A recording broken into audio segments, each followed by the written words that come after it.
안녕하세요. 이번 시간에는 앱 인벤터의 반복문에 대해서 말씀드리려고 합니다. 반복문은 반복적이고 지루한 작업을 자동화해 주는데요. C 언어에서 포문이라고 있는데 이것은 시작값, 조건식, 증감식으로 구성되어 있는데 앱 인벤터에서도 이와 비슷한 구조를 가진 포문이 있습니다.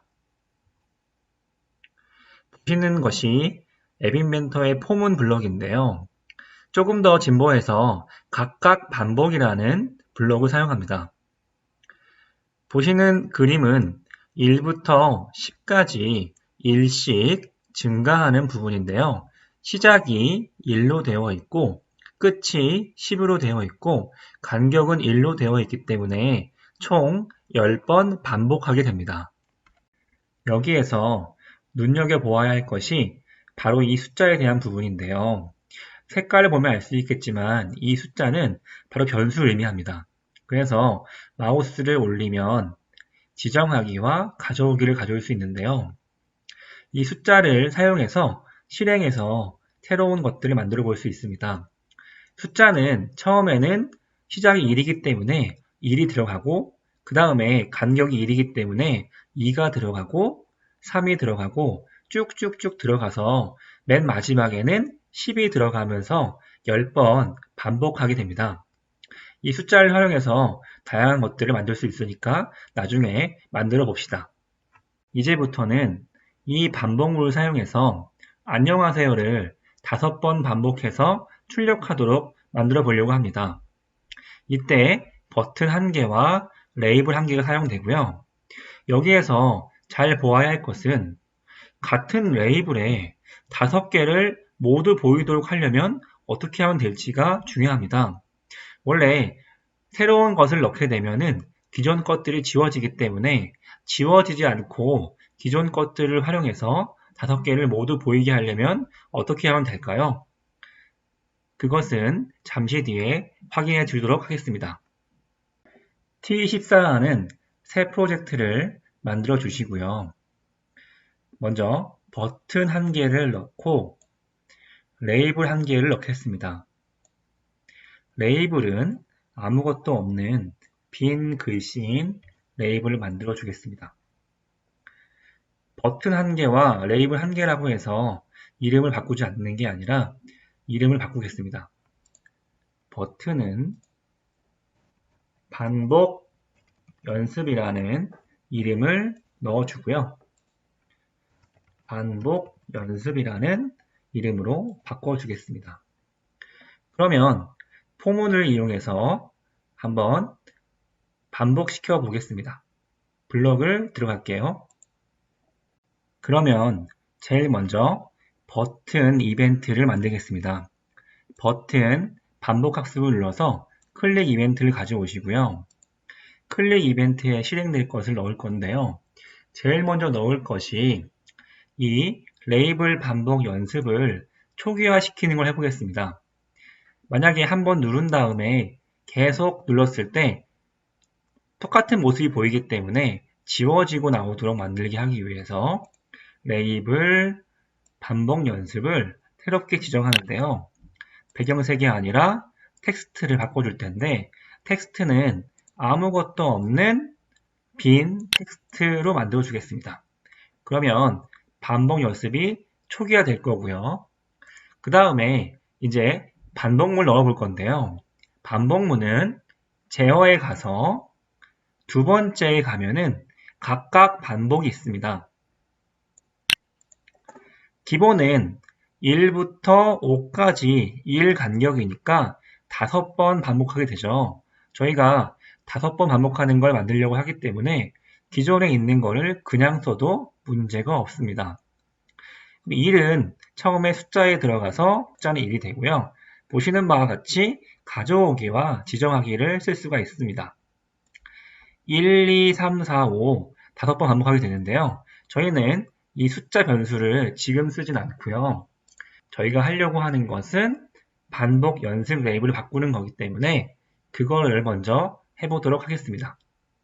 레이블 반복 연습을 누르시고 지정하기를 가져오신 다음에 레이블 반복 연습에 텍스트를 반복을 이용해 바꿔줄 텐데요. 중요한 거는 이제 기존에 있는 것들을 지우지 않고 남겨두어야 합니다. 그럴 때는 가져오기를 해야 될 텐데요. 일단은 먼저 가져오기 된 거와 새로 입력한 것들 두 가지가 있기 때문에 합치기를 먼저 가져오겠습니다.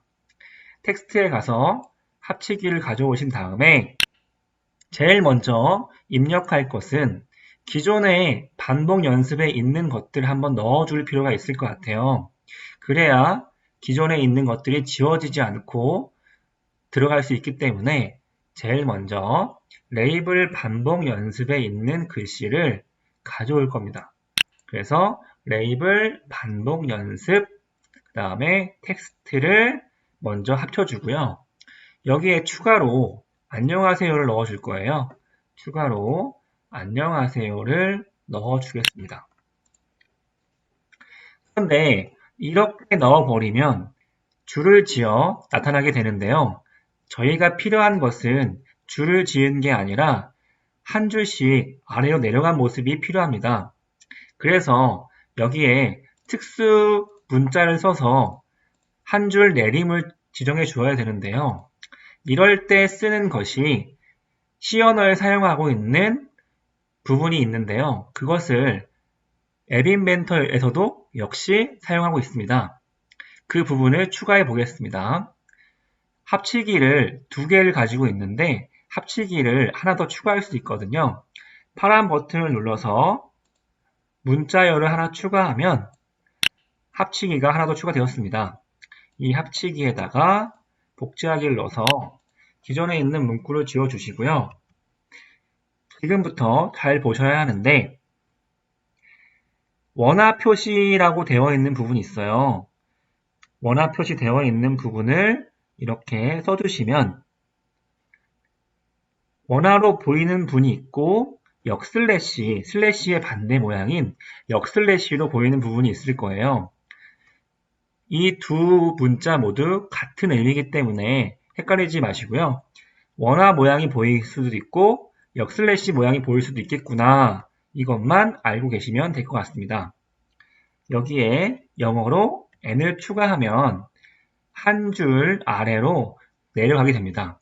그래서 안녕하세요가 추가돼서 한 줄 아래로 내려가고 또 한 번 반복되면 기존 거에 들어가고 그 더하기로 안녕하세요가 또 추가되고 두 번 들어간 상태에서 세 번째 반복이 되면 두 번째 반복된 것들이 들어간 상태에서 또 안녕하세요가 추가돼서 안녕하세요가 세 번 나오게 되고 마지막 다섯 번째에는 여기에 네 가지가 들어가 있고요. 그 다음에 한 가지가 추가해서 총 5번 반복되는 안녕하세요를 볼 수 있게 될 겁니다. 그러면은 확인을 해보겠습니다. 버튼을 누르면 안녕하세요가 쭈르륵 나오는 것을 볼 수 있습니다. 만약에 이게 없다면 어떻게 될까요? 이걸 제거했을 때는 옆으로 쭉 나오는 것을 볼 수 있습니다. 이 원화에 N자를 추가하면서 역슬래시에 N자를 추가해서 아래로 줄바꿈이 되게 만들 수 있다는 것을 알 수 있었습니다. 그러면 숫자 변수를 사용하는 것을 한번 해볼까요?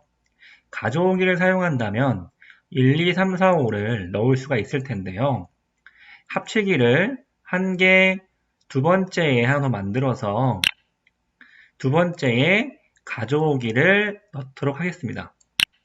그리고 안녕하세요 앞에다가 한 칸 띄우고 그 앞에다가 번이라고 입력해 보겠습니다. 그러면은 1번 안녕하세요, 2번 안녕하세요, 쭉쭉쭉쭉 가서 마지막에 5번 안녕하세요라고 뜨게 될 것입니다. 한번 확인해 보겠습니다. 버튼을 다시 한번 누른다면 기존에 있는 것들은 초기화되고 새로운 몇 번 안녕하세요가 들어가게 될 텐데요. 잘 들어가는지 확인해 보겠습니다. 1번, 2번, 3번, 4번, 5번이 잘 들어가는 것을 확인할 수가 있습니다.